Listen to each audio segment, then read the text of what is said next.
Chapter 4. Not knowing what to say or how to feel, Elizabeth sipped her tea slowly as she considered what she had heard.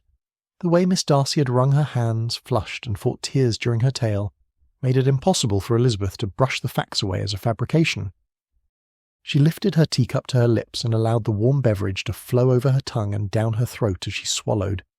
It amazed her how Miss Darcy could share such a story.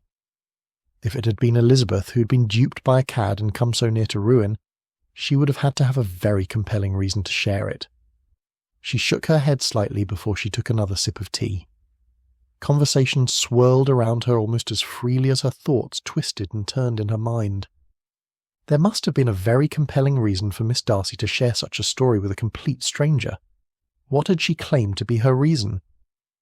Elizabeth swallowed the last of her tea.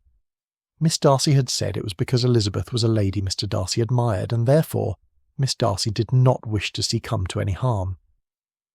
Elizabeth rose without a word, placed her cup and saucer on the tea tray, and returned to her seat. Could it actually be true that Mr. Darcy admired her? Elizabeth's brows furrowed as she attempted to reason away Miss Darcy's claim, but finally she had to admit that if Miss Darcy's story about Mr. Wickham was true, then presumably her comment regarding her brother's admiration was true as well. She considered all that Mr. Wickham had told her. According to Miss Darcy, Wickham had not been injured by anything other than his own actions. The living had been refused, a payment made in its place, and Miss Darcy, the girl that he said was proud and cold, was anything but. No wonder Mr. Darcy had looked so angry when he met Wickham, and replied so harshly when questioned about the man. Mr. Wickham had attempted to seduce his sister. Oh, how wrong had she been? Had every word of it been a lie? Had she truly been so easily led? "Mr. Wickham has not been harmed by your brother?" Elizabeth asked, when the conversation about something lapsed into silence. She had no idea what topic was being discussed, as she had not yet been able to attend to anything more than the troubling thoughts filling her mind. Georgiana shook her head. "No, he has not. Mr. Wickham has been disappointed by my brother, but he has never been injured by him. Fitzwilliam has always treated him fairly." Elizabeth nodded and slipped back into her reverie about the conversation she had had with Mr. Wickham. Oh, why had she not questioned his words more? Blind belief was not her normal wont.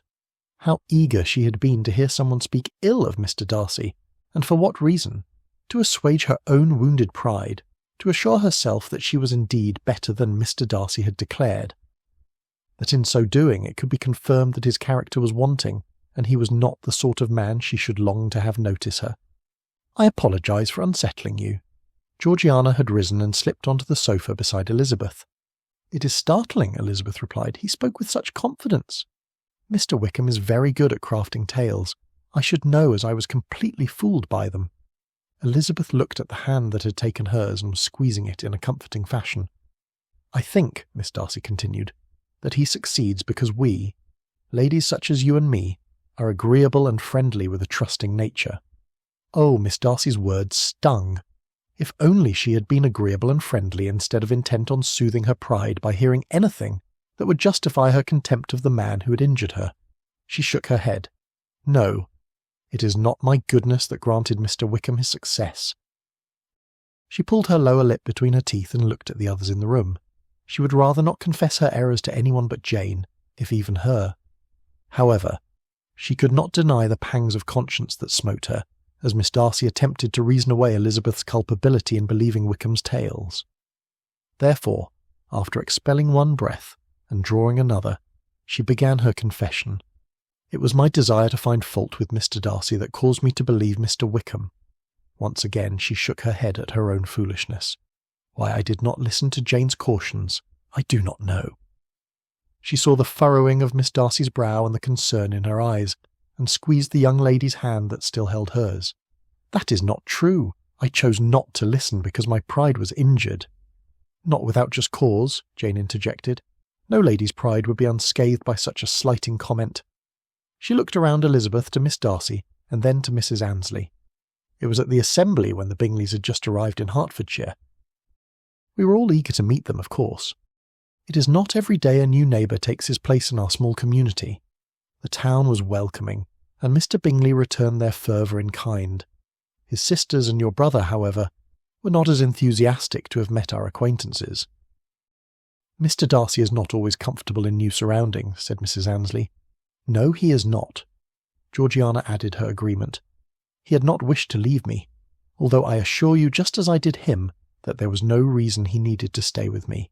He, of course, did not agree." "I can understand that," said Mrs. Gardiner. "If my child had been through an ordeal such as you had, my dear, I would be in no hurry to be parted from them until I was absolutely certain they were recovered." Georgiana smiled. That sounds very much like his protest about leaving. However, he felt obliged, and I insisted he go. Fitzwilliam can be rather surly when he is forced to do what he does not wish. But that does not excuse rudeness. And you said he was rude, did you not? Jane nodded. "Mr. Bingley suggested to him that he should dance with me," Elizabeth said, taking up the story where Jane had left off. "Oh dear," Georgiana muttered. Elizabeth expelled a breath and closed her eyes for a brief moment before continuing. "Mr. Darcy turned, looked toward me and said, 'She is tolerable, I suppose, but not handsome enough to tempt me.'" Elizabeth's cheeks felt as if they were on fire. Those words still stung. She had worn her best dress, and had her hair styled just as Jane had suggested, because it was most becoming. She had hoped to make a good first impression, which was something that was not easily done, when one was always compared to such a beautiful older sister. It was not a complete impossibility, however, and Elizabeth had felt she had succeeded that night. She had even been complimented on her looks by many in attendance. Yet, in spite of her efforts, the fascinating and handsome Mr. Darcy had dismissed her as if she were a faded pair of boots, only good for an occasional walk about the country on a muddy day. Georgiana gasped. "How despicable and untrue! Oh, he is such a curmudgeon at times," she cried, before she snapped her mouth closed and apologised. "His words are most certainly untrue," said Mrs. Annesley. "You are a very handsome young woman, and I will be so daring as to say my employer knows it." Elizabeth shook her head in disbelief. Mr. Darcy had time and time again studied her appearance with a lofty air. Was he not looking to find fault, or to prove his words from their first meeting correct? "I am sorry," Mrs. Annesley said, in reply to Elizabeth's sceptical look. "I am certain that I am correct. In fact, I will shock you further by suggesting that he finds you handsome enough to tempt him into considering marriage." Elizabeth's eyes grew wide, and a small sound of disbelief escaped her. "That cannot be. I am not good enough for his notice, let alone his consideration as a wife." Mrs. Annesley's smile in response was very similar, annoyingly so, to the one Aunt Gardiner used when she knew Elizabeth was incorrect in her reasoning. "Truly you are mistaken," Elizabeth added. "Mr. Darcy had made it clear beyond a shadow of a doubt that she was deficient, had he not?" "I will allow that I might be wrong, but I highly doubt it," Mrs. Annesley replied. "Oh, she is not wrong," Georgiana added. "Even Mr. Bingley knows that Fitzwilliam admires you." "It cannot be." Elizabeth shook her head. "It could not be true. Could it?" "You do not hold my brother in high regard, do you?" Elizabeth's heart skittered and thumped. How did one answer such a question honestly without causing pain to a girl who so obviously loved her brother? "Do not worry about offending me," Georgiana added, as if reading Elizabeth's mind. "I would not like him much myself.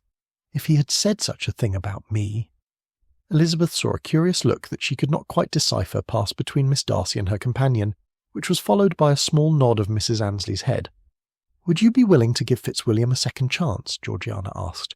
"He's not always as discontented and dour as he likely was when at Netherfield." Elizabeth shrugged one shoulder. "I suppose I could." How could she say anything else? Miss Darcy was looking at her so hopefully. It would not be so bad a thing to attempt to like Mr. Darcy, to keep from offending his sister. There was little harm in being civil after all, was there not? "Excellent," Georgiana cried. "I shall tell him that I have met you, and if he does not flee to Pemberley, I will send a note inviting you to tea. All of you. Miss Bennet, Miss Elizabeth, and Mrs. Gardiner. I would be delighted to have such pleasant company for an afternoon." Though her mouth was open as if she were going to continue speaking, she did not do so immediately. Her brows drew together, and her expression became somewhat distraught. Then she shook her head and smiled. "I shall just have to find a way to deal with Miss Bingley if she arrives. All will be well, I hope." Mrs. Annesley stood. "It has been a delight to meet you, Mrs. Gardiner, and your nieces." "Yes, indeed. It has been a pleasure of the greatest sort," Georgiana agreed. The sentiment was echoed by Mrs. Gardiner, Jane, and Elizabeth, as was polite. However, Elizabeth's still befuddled mind was not certain if it was either a pleasure or a delight to have met Miss Darcy and her companion, as it seemed she was going to be thrown together with a disagreeable, though handsome, man, who supposedly and surprisingly admired her. But then, her mind argued, it had been an interesting meeting, and she had to admit she was curious to see Mr. Darcy at his home, where he might be in a better humour. Added to that was the fact that she rather liked Miss Darcy, and would like to see her again. If only her mind would settle on how to think and feel. "I will send a note even if Fitzwilliam does fly off to Pemberley," Miss Darcy assured them. And with that, Elizabeth's guest, who had borne such unsettling news with her, was gone, leaving Elizabeth to ponder all she knew of Mr. Darcy, as much solitude as a sister and aunt would allow.